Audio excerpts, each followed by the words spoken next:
Vous connaissez l'Ozempic, ce médicament miracle pour la perte de poids et le diabète? Il pourrait aussi ralentir le vieillissement d'après de nouvelles recherches. On fait un point. La Minute Science de MC et Talsa Science. Mais qui prend toujours plus de temps parce qu'elle est Talsa Science.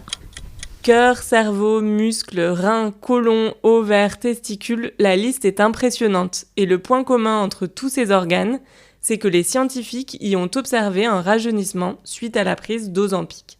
On rentre dans le détail des recherches dans un instant, mais d'abord parlons du médicament en lui-même. À l'origine, l'Ozempic a été développé comme un antidiabétique. Puis son potentiel pour la perte de poids et son effet coupe-faim ont été remarqués et il est maintenant aussi prescrit dans ce cadre-là lorsqu'il y a un enjeu de santé.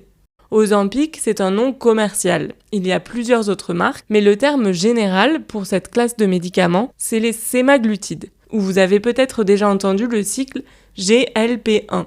GLP-1, c'est le nom d'une hormone qui a des récepteurs spécifiques dans nos cellules, donc en gros des molécules qui comptent cette hormone et réagissent en fonction de sa présence. Et les sémaglutides imitent cette hormone en se liant à ses récepteurs et produisent l'effet même si l'hormone n'est pas présente.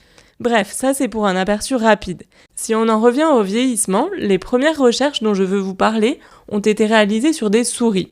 Un peu comme nous, lorsqu'elles vieillissent, les souris perdent progressivement en force musculaire, en coordination ou en capacité cognitive. À cette période de leur vie, les chercheurs leur ont fait suivre un traitement aux sémaglutides sur plusieurs mois à faible dose. Et ils ont vu que les effets du vieillissement commençaient à s'inverser.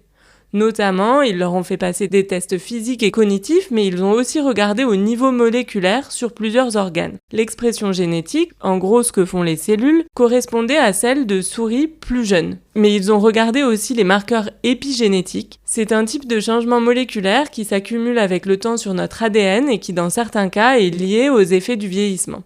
Et donc ça aussi, c'était annulé en quelque sorte. Alors, même si c'est super encourageant et que l'étude est très complète, il faut rester prudent avant de la généraliser, mais des résultats préliminaires chez l'humain, qui attendent encore d'être validés par le reste de la communauté scientifique, vont quand même dans le même sens. Les chercheurs ont étudié des personnes séropositives parce qu'en moyenne, et malgré les traitements pour le VIH, elles présentent un vieillissement accéléré par rapport au reste de la population. Là aussi, ils regardaient les marqueurs épigénétiques, donc ces marques moléculaires sur l'ADN dont on parlait à l'instant. Les chercheurs voient ici un rajeunissement de 4 ans en moyenne sur 11 organes différents après 32 semaines de traitement. Ici encore, prudence. Comme je vous disais, ces résultats n'ont pas été publiés officiellement. Il s'agit de ce qu'on appelle un préprint. C'est du jargon de chercheurs pour dire que les résultats n'ont pas encore été validés par un comité d'experts indépendants, comme c'est toujours le cas pour les études officiellement publiées. Ces experts, qui sont en fait d'autres chercheurs, s'assurent qu'il n'y ait pas de biais, d'erreurs de méthode, demandent parfois des vérifications en plus, et donc c'est important d'attendre leur validation finale pour confirmer les résultats. Voilà pour ce petit point, il faudra voir si tout ça se confirme à plus grande échelle, car ces recherches, comme je le disais, sont préliminaires. Par exemple, il y avait pas mal d'espoir que les sémaglutides puissent être prometteurs pour ralentir ou traiter Alzheimer, mais les essais cliniques réalisés par l'entreprise danoise Novo Nordisk, qui a développé l'Ozempic, viennent de tomber à plat pour Alzheimer. Toutes ces recherches se déroulent pour ainsi dire sous nos yeux, et je trouvais ça intéressant de vous en parler et de détailler un peu ce processus. Dites-moi ce que vous en pensez en commentaire, si ce genre de sujet vous intéresse ou si vous avez tout simplement des questions et j'essaierai d'y répondre. Ce podcast est autoproduit et son lancement est une grande première pour moi. Alors tout retour ou tout soutien, ça fait une vraie différence, donc n'hésitez vraiment pas.